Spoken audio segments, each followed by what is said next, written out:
Hi అండి, welcome back to my channel all about Archana. ఇది వచ్చేసి నా వర్క్ ప్లేస్. టేబుల్ అంతా కొద్దిగా మెస్సీగా ఉంది. ఏదన్నా ఆర్గనైజర్ ఆర్డర్ పెడదామనేసి అమెజాన్ చూస్తూ ఉన్నాను. నాకైతే ఈ స్టోరేజ్ బాక్స్ బాగా నచ్చింది, కానీ కాస్ట్ కొద్దిగా ఎక్కువ అనిపించింది. సో ఇంట్లోనే డిఐవై స్టోరేజ్ బాక్స్ చేద్దాం అనుకుంటున్నాను. ఈ డిఐవై కోసం నేను ఇంట్లో ఉన్న ఈ బాక్స్ తీసుకున్నాను. ఇలాంటి బాక్సెస్ మనకు రెగ్యులర్గా అమెజాన్ డెలివరీస్కి వస్తూ ఉంటాయి కదండి. ఇలాంటి ఒక థ్రెడ్ కొద్దిగా మందంగా ఉంటే బాగుంటుంది. అండ్ వన్ ప్లెయిన్ క్లాత్ తీసుకోండి. ఏ టైప్ ఆఫ్ క్లాత్ అయినా పర్లేదు. బాక్స్ ఒకవేళ కలర్ఫుల్గా ఉండాలి అనుకుంటే మనకి బయట ప్రింటెడ్ అండ్ కలర్ఫుల్ క్లాత్స్ దొరుకుతూ ఉంటాయి కదండి, అది యూస్ చేయొచ్చు. నా దగ్గర ఈ ప్లెయిన్ క్లాత్ ఉంది, సో నేను అదే యూస్ చేస్తున్నాను.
చేస్తూ ఉంటే విరిగిపోయిన ఒక ప్లాస్టిక్ బాక్స్ కనిపించింది. సో దాంతో పెన్ స్టాండ్ చేద్దాము. టేబుల్ మీద పెన్స్ అండ్ బ్రషెస్ చాలా అన్ఆర్గనైజ్డ్గా మెస్సీగా అనిపిస్తుంది. ఒక చిన్న బౌల్ తీసుకొని కొద్దిగా వాల్ పుట్టి, ఫెవికాల్, వైట్ కలర్ పెయింట్, కొద్దిగా వాటర్ తీసుకొని మిక్స్ చేయాలి. నేను ఈ పేస్ట్ ఎందుకు చేశానో నా ప్రీవియస్ వీడియోస్ చూసిన వాళ్ళకి తెలుసండి. ఎందుకంటే ప్లాస్టిక్ బాక్సెస్ మీద డైరెక్ట్గా పెయింట్ వేస్తే అంత మంచిగా అనిపించదు.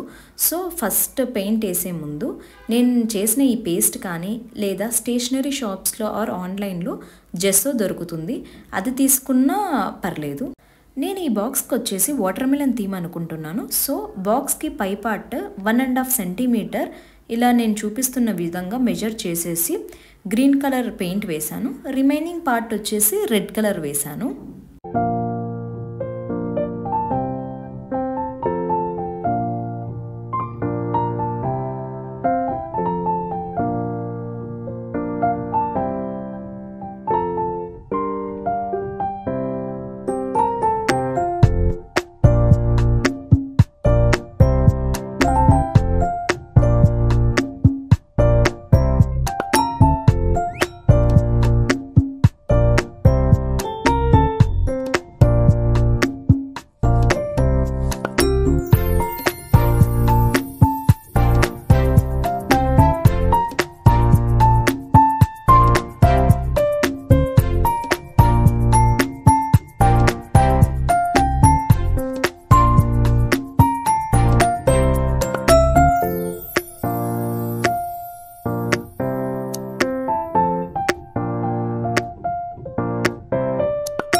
మనం పెయింట్ వేసాం కదా, అది ఎల్లోగా టర్న్ అవ్వకుండా ఆర్ డస్ట్ పట్టకుండా ఉండాలంటే మనం వార్నిష్ యూస్ చేయాలి. దానివల్ల మనకి పెయింట్ కూడా కొద్దిగా షైనింగ్గా కనిపిస్తుంది. నేను పెయింట్ మిడిల్లో బ్రషెస్ ఇలా వదిలేయడం వల్ల పెయింట్ అంతా టేబుల్కి అంటేస్తుంది. సో దీనికి ఒక సొల్యూషన్ లాగా నేను బ్రషెస్ స్టాండ్ చేస్తున్నాను. నేను బ్రషెస్ స్టాండ్ కోసం మౌల్డెడ్ క్లే యూస్ చేస్తున్నాను. మౌల్డెడ్ క్లేని బాగా మిక్స్ చేసిన తర్వాత నేను వీడియోలో చూపిస్తున్న విధంగా రోల్ చేయాలి. నేను దీనికి స్నేక్ థీమ్ లాగా అనుకుంటున్నాను. సో దీన్ని కంప్లీట్గా రోల్ చేసిన తర్వాత దానికి సపోర్ట్గా ఎదర్ పెన్స్ కానీ ఏదైనా ప్లేస్ చేయొచ్చు. నేను క్యాండిల్స్ ప్లేస్ చేస్తున్నాను. నేను కంప్లీట్గా 3 వేవ్స్ వచ్చేలాగా చేద్దాం అనుకున్నాను. సో నేను వీడియోలో చూపిస్తున్న విధంగా ప్లేస్ చేయాలి.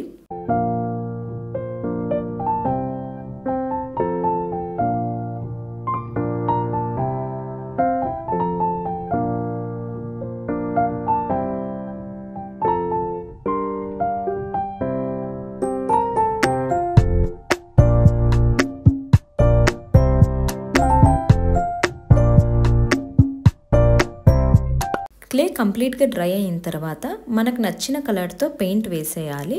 మనం పెయింటింగ్ వేసే మిడిల్లో బ్రషెస్ ఇలా టేబుల్ మీద కాకుండా ఇలా స్టాండ్ మీద పెడితే టేబుల్ క్లీన్గా ఉంటుంది కదా. ఇలా మెస్సీగా ఉన్న మన టేబుల్ మనం ఈరోజు వీడియోలో చూపించిన ఆర్గనైజర్స్తో ఎలా టర్న్ అవుట్ అయిందో చూసేయండి.